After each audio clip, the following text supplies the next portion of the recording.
the DK Metcalf situation is something we've already addressed. Is he going to get his? Who's he going to get it from? There was a report from Howard Eskin of WIP in Philadelphia today that the Jets were willing to offer the 10th overall pick in the draft to the Seahawks for DK Metcalf, but the Seahawks plug their fingers in their ears and say, la, la, la, not listening. They're not taking any offers at all. Now, if that's true, I think that's stupid. How do you not listen? You've already traded your one supposedly untouchable player in Russell Wilson. You don't know what someone's going to offer you. Why would you, without a proven quarterback currently, with a guy who's a year away from the franchise tag, why would you not listen to whatever the offer may be? Just listen. It costs nothing to listen. And I don't know, maybe they're not trying to create momentum toward it becoming inevitable that he's going to be traded.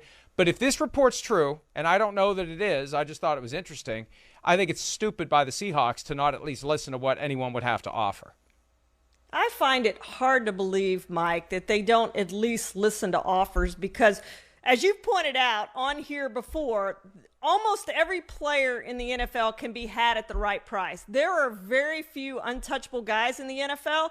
He's certainly not one of the untouchable guys. If the Seahawks can get value for him in this rebuild mode that we think they're in, why not do it? Why not try to create a market and get even more than the 10th overall pick for DK Metcalf? Because maybe you can. So I'm surprised if that's true that they're not listening to offers, and I'll be surprised if somebody doesn't offer them enough that it entices them to trade him. I mean, when you're in rebuild mode, Mike, you need more than DK Metcalf to help put you over the top. I mean, how many passes is he going to have in this offense with Drew Lock throwing the ball to him as it stands now?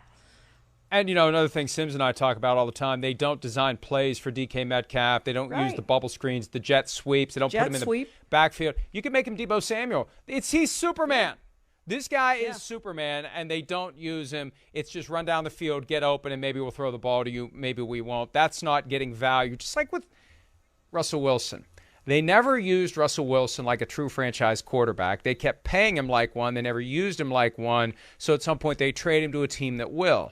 With DK Metcalf, maybe at some point you trade him to a team that will use him like a Deebo Samuel, that will get the most out of the incredible things he can do.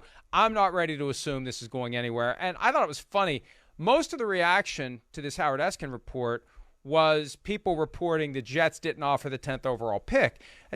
Folks, you got to pay attention to what the report was. He said they were prepared to, but the Seahawks won't even listen. And I think it would take more than the 10th overall pick to get him.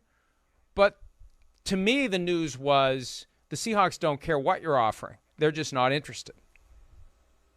Yeah, and again, I find that surprising, Mike. I just, if they offered me enough for DK Metcalf, I'm taking that, trying to build my team through the draft, rebuild my team through the draft, try to get a quarterback. Again, I think you can find good receivers in the draft. So if I'm a Seahawks, I am trying to build this up and get me a ton of draft picks for DK Metcalf, what I can. I certainly would take the 10th pick and maybe something else, future picks, and try to rebuild my team, because he is not going to put the Seahawks over the top as it stands right now, Mike. And eventually, as you said, you're going to have to pay him. Are they willing to do that?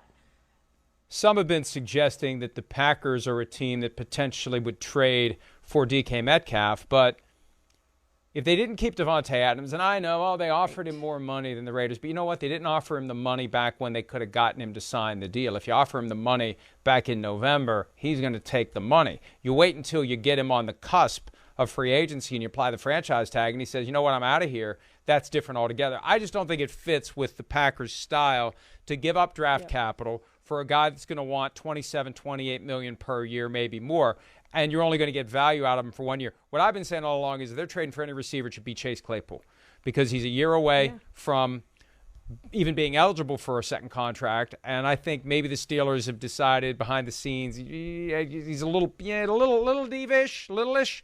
And you throw on top of it, they're not going to have a great quarterback this year.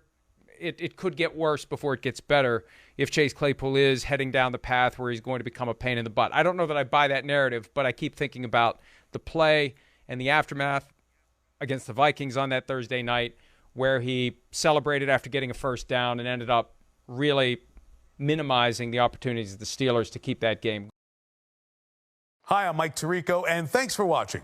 Make sure to hit subscribe for the latest news and highlights from NBC Sports.